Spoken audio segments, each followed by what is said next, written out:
Halo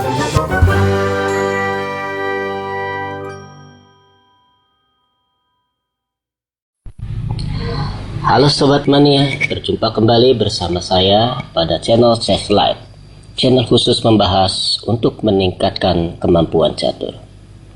Kali ini kita akan membahas tentang counter attack.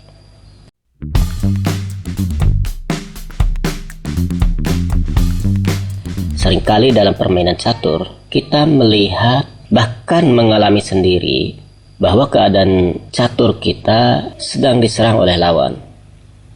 Ada dua prinsip yang harus kita ingat ketika kita hendak melangkah, yaitu yang pertama, tetap pikirkan untuk menyerang, dan yang kedua, pikirkan perwira.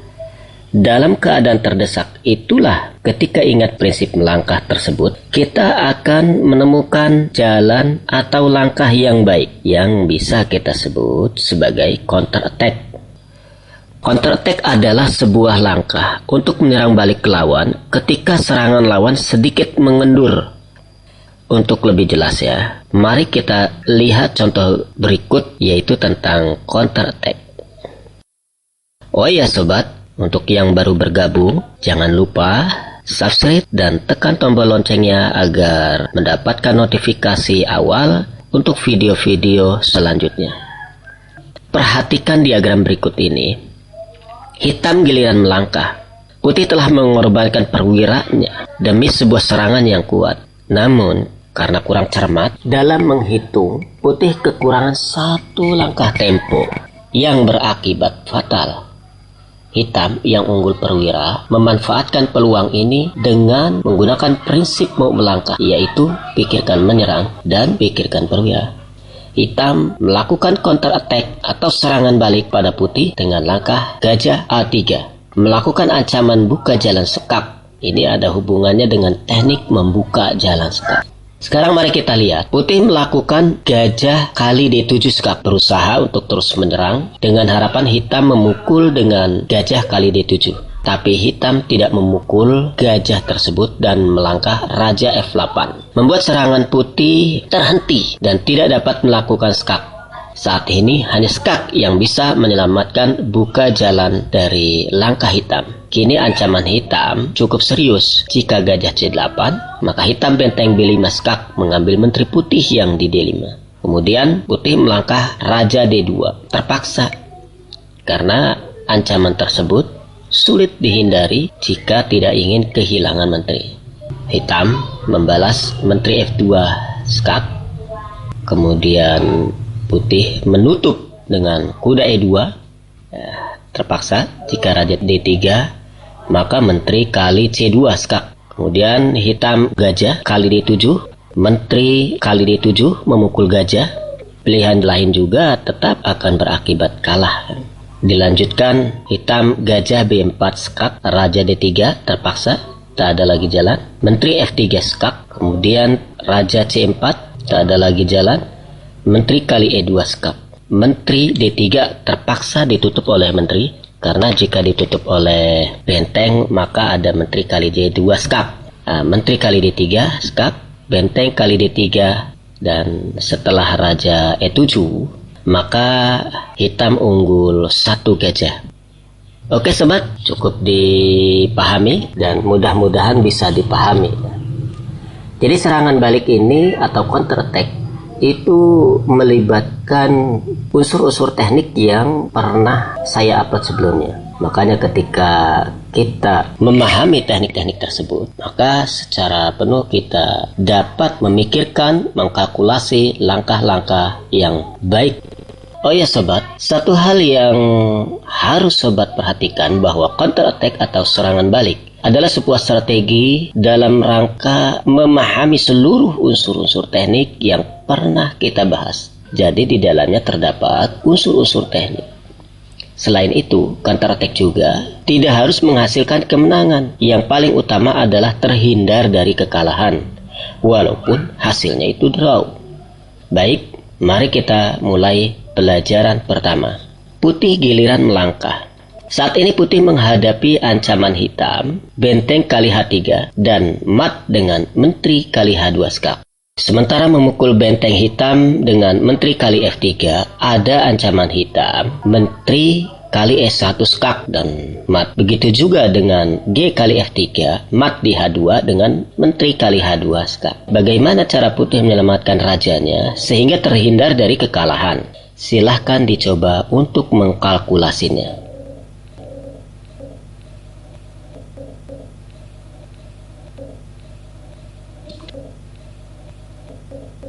Ya, baik. Mari kita bahas langkahnya. Hal terpenting dalam mengamankan raja pada baris ke-1 adalah dengan koordinasi benteng. Oleh sebab itu, putih harus segera menggerakkan gajahnya yang berada di C1 agar benteng di A1 ikut mengontrol baris ke-1. Kemanakah gajah tersebut dilangkahkan? Ya, gajah E3. Ini adalah langkah teknik mengganggu koordinasi atau interception yang menahan sementara langkah hitam benteng kali H3. Sekarang mari kita lihat. Jika hitam D kali E3, maka putih menteri kali D6. Atau bisa juga menteri kali F3 dan putih langsung unggul. Hitam menjawab dengan benteng kali E3 terpaksa, kemudian dipukul kembali oleh putih benteng kali E3. Ya, menteri kali E3 tidak bisa dipukul dengan D kali E3. Lalu putih langkah menteri kali H5 mengancam mat di H7. Satu-satunya jawaban benteng E7, benteng E1, menteri E5. Kenapa hitam harus menteri E5 mengadu menterinya? Sebab jika hitam langkah lain, misalkan D3 atau menteri D3, maka putih langkah benteng F8 skak, raja kali F8, dan kemudian menteri H8 skakmat. Oke, kita lanjutkan. Menteri kali E5, gajah kali E5, benteng E1, gajah F6, benteng kali E6, D3 berusaha untuk mempromosikan pion, benteng kali E7, gajah kali E7, gajah E6 skak, raja G7, gajah kali C4, D2, gajah E2. Dan partai berakhir imbang atau draw. Karena gajah lain warna atau bisa disebut gajah belang, disinilah putih mengkalkulasinya secara matang sehingga menghindari kekalahan yang nampak nyata. Baik, mari kita coba pelajaran kedua. Hitam giliran melangkah dan terhindar dari kekalahan.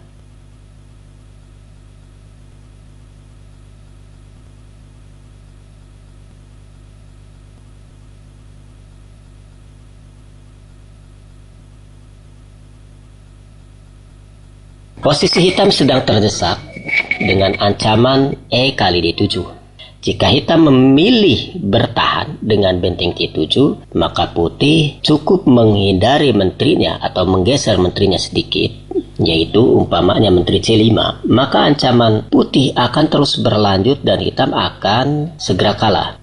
Untuk menghindari kekalahan, hitam harus melakukan counter attack atau serangan balik, yaitu dengan langkah E3. Langkah ini adalah serangan balik yang sangat kuat. Jika putih salah melangkah atau salah mengkalkulasi, maka putih akan mengalami kekalahan. Putih jawab kuda E7, ya, langkah yang sangat baik juga dari putih. Hitam menjawab dengan menteri kali E7, ya, langkah bagus juga. Sebab jika hitam benteng kali E7 menyelamatkan bentengnya, maka putih membalas dengan menteri kali E6 skak, benteng kali E6, benteng kali D8, lalu kuda kali D8, dan kemudian C7, dan pion segera promosi.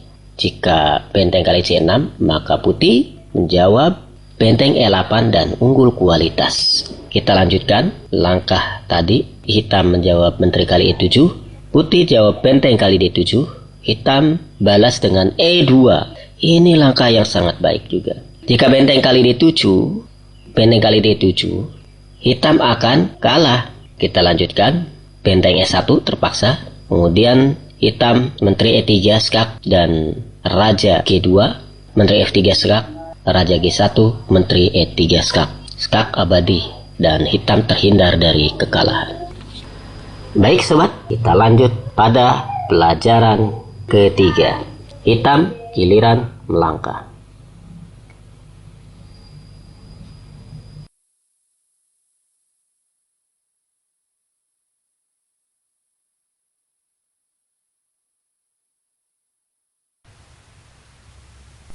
Saat ini hitam sedang diserang dengan ancaman kalah kualitas. Jika hitam memukul kuda dengan gajah kali E6, maka menteri kali E6 sekat raja H8 dan hitam akan kalah secara materi, yaitu kalah pion, atau bisa juga kalah kualitas kalau dia salah. Dengan mempertimbangkan atau menghitung counter attack atau serangan balik, hitam melangkah menteri B6 mengancam balik. Ada ancaman atau target di petak B2 dan di petak F2. Jika putih kuda kali F8, maka hitam menteri kali B2 skak dan putih akan segera kehilangan menterinya setelah raja D2 dan hitam benteng kali D2 skak. Sehingga langkah putih terpaksa memukul gajah dengan kuda kali G7. Kemudian hitam membalas dengan benteng F2. Itu pun mengancam mat di C2 dan B2. Terpaksa menteri D3. Raja kali G7. Benteng D2 berusaha menutup ancaman di C2. Gajah F5. Kemudian gajah E3. Gajah kali D3. Gajah kali F2. Tidak ada jalan lain. Jika gajah kali B6, maka hitam benteng kali C2 skak, benteng kali C2, dan benteng kali C2 skak. Lalu raja D1. Setelah itu hitam unggul satu gajah dengan gajah putihnya setelah memukul gajah putih yang di B6 dengan pion. Ya, unggul satu perwira plus 2 pion bebas di lajur E dan lajur D. Ya, setelah gajah F2, gajah makan benteng, kemudian hitam menteri F6 sehingga membuat suksuang putih tidak bisa memukul gajah di D3 dengan pion, dan jika memukul gajah dengan benteng, maka hitam akan memukul gajah putih dengan menterinya.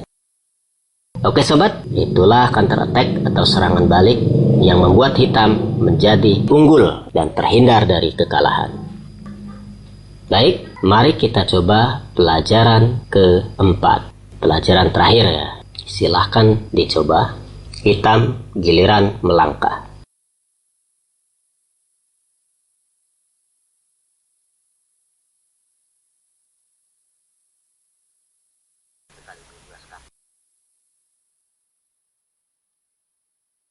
Ya, serangan balik itu harus bersifat tekanan langsung, langkah kuat. Menteri B6 skak, terpaksa tidak ada jalan lain.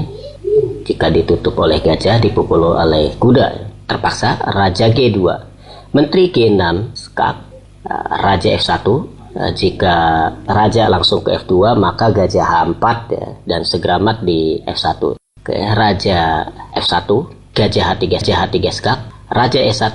Menteri G2 mengancam benteng di H1. Jika benteng F1, maka benteng AD8 mengancam menteri. Menteri F4, benteng kali F1, dan segera mat setelah gajah kali F1, gajah H4 skak. Kita lanjutkan. Tadi menteri F4, menteri kali H1, raja D2, benteng AD8, raja C2, menteri G2, dan hitam unggul secara materi. Oke sobat, sampai di sini perjumpaan kita tentang counter attack. Kita akan berjumpa kembali pada tema-tema berikutnya yang akan lebih memahami kita tentang teknik bermain catur, sehingga tingkatan kita nanti main itu sudah levelnya level master ya. Sampai di sini perjumpaan kita. Salam catur gens unasumus.